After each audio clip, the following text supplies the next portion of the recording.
We talked about in session 1 the hierarchy of communication. Who remembers what that is? That's like, I'm out. Phone, text, email, and then like chat, stuff like that. Let me ask you guys a question.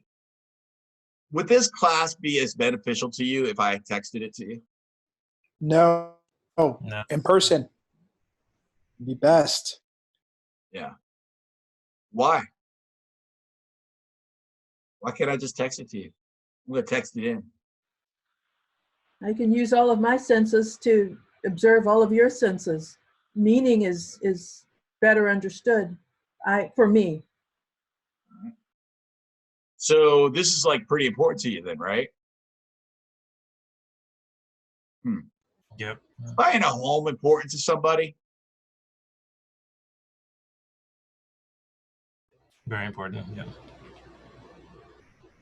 Well, why can't I just text it in for them then?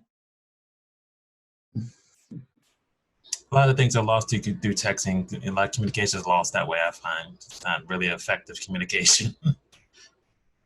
So my recommendation is that the purpose of a text is one of two things. It's either get them on a phone call or it's for non-essential communication. All right. So let me go back here. So let's see. I just had a new client come on today. There's a client there. So this is communication with a client right here. So, hey, someone from Culligan's going to call you, yada, yada, yada. I'm the only one I'm aware of is the electric company. Hey, can you give, so that's a response, can you give the utilities, right? That is what text is for. Getting hired is not what text is for. By the way, this guy right here, this is a prime example, a prime unfortunate example of everything that I'm talking about. Like I didn't plan this. I was actually looking for a different client and it was easier for me to pull him up. You saw that was, I don't want to repeat the names because hopefully you missed it, but there was 2 sellers on there with the same name. And that's a father and a son. The father calls me, and you go back to systems. The father donated to our Mass for a Cause that we did for one of our client appreciation events. He's in our systematic follow-up for sphere of influence. We invite him to every single invitation for every single client appreciation event. John Turner, that's every single whiskey event. Okay, that's who the seller of this property is. He lives in South Carolina. I still invite him to the events. He gives me a call, like this is how this all puts together. He gives me a call about 2 months ago, January 5th. Yeah, I think it was the end of January. He says, Dan, I need to talk. My son, he needs to sell his property. And I was like, all right, man, hey, tell me what's going on. Well, his son's wife committed suicide on December 23rd at the house. His son was in rehab. He just got out of rehab just last week. And they need to sell the house. All right, this goes back into that slide I showed you a few minutes ago about, like, this is put a lot of the stuff that I'm telling you, like, this is for real. Okay, like it all, so you can see like one system of follow-up, right?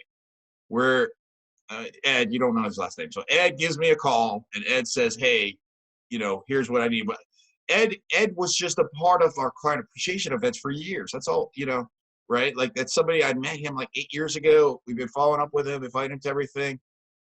And when he has a need, a dire need, a dramatic need, guess what? All right, I call Dan. Dan's got me. Okay. Texting doesn't do it. So that's going back to why I was originally showing you that. Because there's no way I could have had an actual authentic conversation with him on a text at the end of January. You talk about our job. I got off that phone. He drained. When I say drain, it seems like my energy. I got off the phone and I cried. I'm like, okay, I'm done for the day.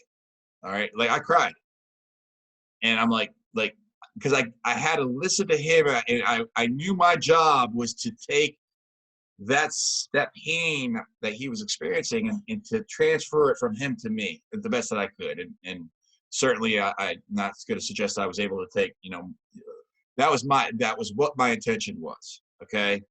And then be able to help them. All right. So this is how this all plays together. Right. So some of that stuff I was going to pull up a different client's text is what I was meaning to do. And it just happens that that's the text that I pulled up. So it goes back into, can you do all this stuff on text? I think the text should be used to tell, for things about the electrical guy, the Culligan guy, the things that I showed you, demonstrated you there. If you do get into text conversation, it's going to be for the purpose of setting up a phone call. And if you want to carry on a text conversation, it should be sentence, question, open question. Sentence, open question is the recipe for that.